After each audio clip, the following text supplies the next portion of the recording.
Class 8 का chapter 7वां सूक्ष्म जीवों का संसार।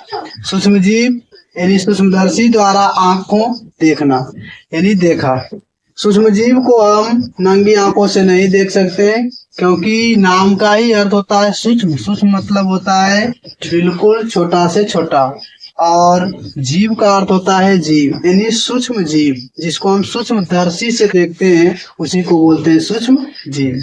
इसमें छोटे आकार को बहुत आवर्धित करके देखा जा सकता है। सूक्ष्मदर्शी ऐसा यंत्र है जिसकी सहायता से हम सूक्ष्म जीव या वस्तु को उसके वास्तविक आकार से कई गुना बड़ा कर देख सकते हैं। बहुत गुना बहुत बड़ा हम करके आसानी से देख सकते हैं। सूक्ष्म जीव एक महान डच वैज्ञानिक एंटन वॉन लीeuwenhoek द्वारा करामती यंत्र की खोज की गई। उन्होंने पहला सूक्ष्मदर्शी सन 1668 ईस्वी में बनाया। ये जो सूक्ष्मदर्शी है इसको किसने बनाया? एंटनी वॉन लीeuwenhoek। और इन्हीं के द्वारा पहली बार जीवित कोशिका को खोजा गया, जबकि पादप कोशिका की पहली बार खोज रॉबर्ट हुक के द्वारा 1665 ईस्वी में किया गया। सूक्ष्म जीवों का वर्गीकरण। सामान्यतः सूक्ष्म जीवों को व्यापक रूप से 4 प्रमुख वर्गों में बांटा गया है: जीवाणु, प्रोटोजोआ, कवक और शैवाल। इन चारों रूप में बांटा गया है। इसी के आधार पर हम सूक्ष्म जीव के बारे में अध्ययन करेंगे। सूक्ष्म जीवों का निवास। सूक्ष्म जीव सभी जगह पाए जाते हैं। हमारे आसपास हवा, पानी, मिट्टी, हमारे शरीर के अंदर और बाहर सभी जगह सूक्ष्म जीव पाए जाते हैं। सूक्ष्म जीव कुछ मित्र, कुछ शत्रु। बहुत सारे सूक्ष्म जीव हमारे उपयोगी मित्र हैं, जैसे औषधि निर्माण में, रोग प्रतिरोधक टीका में और चिकित्सीय क्षेत्र में, कृषि क्षेत्र में, मिट्टी की उर्वरकता बढ़ाने में, पर्यावरण की साफ सफाई में इत्यादि में सूक्ष्म जीव की महत्वपूर्ण भूमिका होती है। हानिकारक कहाँ होता है? इससे रोगों का प्रसार होता है, ये वातावरण को दूषित करते हैं। तो ये सभी हो गया हानिकारक प्रभाव। घरेलू उपयोग। दूध से दही बनाने में और जलेबी, डोसा, इडली आदि बनाने में भी हम सूक्ष्म जीव का उपयोग करते हैं। अधिक मात्रा में एंटीबायोटिक का उपयोग हमारे लिए हानिकारक है। यह हमारे शरीर, विशेषकर आहार नाल में पाए जाने वाले हमारे मित्र सूक्ष्म जीव जो विटामिन B12 के उत्पादन में मदद करते हैं, को नष्ट कर देते हैं। इससे हमारा शरीर और स्वास्थ्य दोनों ही प्रभावित होता है।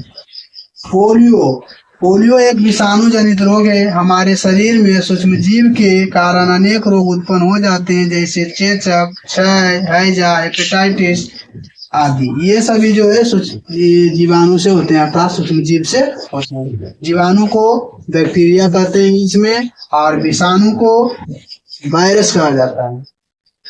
चेचक के टीके की खोज 1796 ईस्वी में वैज्ञानिक एडवर्ड जेनर ने की थी। तो सबसे पहले अगर किसी टीके की खोज की तो उसका नाम था चेचक के टीका, जो 1796 में एडवर्ड जेनर ने किया। कृषि में सूक्ष्म जीव। वायुमंडल में सर्वाधिक मात्रा में नाइट्रोजन गैस है। पेड़ पौधों के उचित विकास, खासकर प्रोटीन के निर्माण में नाइट्रोजन अति आवश्यक है। पर्यावरण की साफ सफाई। पर्यावरण की साफ सफाई में भी सूक्ष्म जीव की महत्वपूर्ण भूमिका होती है, और उसके द्वारा हम आसानी से समझ जाते हैं कि कौन सा स्थान दूषित है और कौन सा दूषित नहीं। हानिकारक सूक्ष्म जीव। अनेक सूक्ष्म जीव ऐसे हैं जो हमारे प्रत्यक्ष या परोक्ष रूप से हानि पहुंचाते हैं। ये मनुष्य, जीव जंतु, पौधों आदि में अनेक रोगों के कारण बनते हैं। मनुष्य में सूक्ष्म जीव जनित रोग। विशेषकर मौसम बदलने पर अनेक लोगों को सर्दी जुकाम से पीड़ित होते देखे होंगे। यह विषाणु या वायरस जनित रोग है। रोग उत्पन्न होने से पूर्व ही उससे बचाव सबसे उत्तम उपाय होता है। यानी पौधों तथा जंतुओं में रोग कारक सूक्ष्म जीव। अब जानेंगे पौधों और जंतुओं में किस प्रकार सूक्ष्म जीव जो होते हैं रोग फैलाते हैं। सूक्ष्म जीव मनुष्य को ही नहीं बल्कि पेड़ पौधों तथा जंतुओं को भी प्रभावित करते हैं। गेहूं, चावल, गन्ना, संतरा, सेब, नींबू टमाटर आदि पौधों में सूक्ष्मजीव के कारण रोग उत्पन्न होते हैं और इससे उसका जो पैदावार होता है वो प्रभावित होता है। मानव रोग कारक, संचारण का तरीका और बचाव के उपाय। सूक्ष्मजीव से होने वाले रोग के बारे में जानें। क्षय रोग होता है जीवाणु से, वायु द्वारा फैलता है।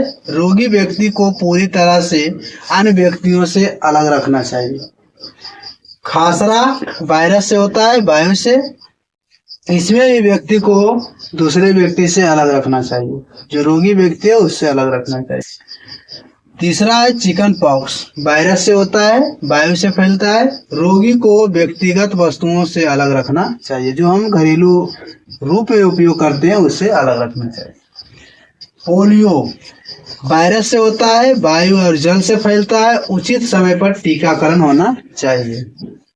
हैजा जीवाणु से होता है, जल और भोजन का माध्यम है। व्यक्तिगत स्वच्छता एवं अच्छी आदतों को अपनाना, भली भांति पकाए भोजन उबाल कर पेयजल का उपयोग करना और टीकाकरण भी होना। टाइफाइड जीवाणु से होता है, ये भी जल से फैलता है। खास करके शहरों में जो होते हैं, जो बुखार लगते हैं सबसे ज्यादा, वो टाइफाइड के ही कारण होते हैं और ये जीवाणु से होता है। इसमें व्यक्तिगत स्वच्छता एवं अच्छी आदतों को अपनाना, भली भांति पकाए भोजन उबाल कर पीने वाले पानियों को उपयोग करना और टीकाकरण साथ में इसका होता है। हेपेटाइटिस ए वायरस से होता है, जल के द्वारा फैलता है। उबले हुए पानी का प्रयोग करना चाहिए और टीकाकरण लगाना चाहिए। मलेरिया प्रोटोजोआ होता है, इसका वाहक जो होता है मच्छर होता है। मच्छरदानी का प्रयोग करना चाहिए। मच्छर भगाने वाले रसायन का प्रयोग, कीटनाशी का छिड़काव एवं मच्छर प्रजनन रोकने के लिए जल को किसी भी स्थान पर एकत्रित न होने देना, यानी घर के इर्द गिर्द जल का इकट्ठा होना नहीं चाहिए। अब जानेंगे पौधे तथा जंतुओं में रोग कारक सूक्ष्मजीव। पादप रोग, सूक्ष्मजीव संचारण का तरीका। गेहूं का रस्ट रोग कवक के कारण होता है, वायु और बीज में। नींबू का कैंसर रोग जीवाणु से होता है, वायु के द्वारा। भिंडी का पित्त रोग वायरस के कारण होता है, कीट के कारण। तो ये हो गया रस्ट रोग में होती है, जो फली होता है, फली के जगह डस्ट ही डस्ट होता है।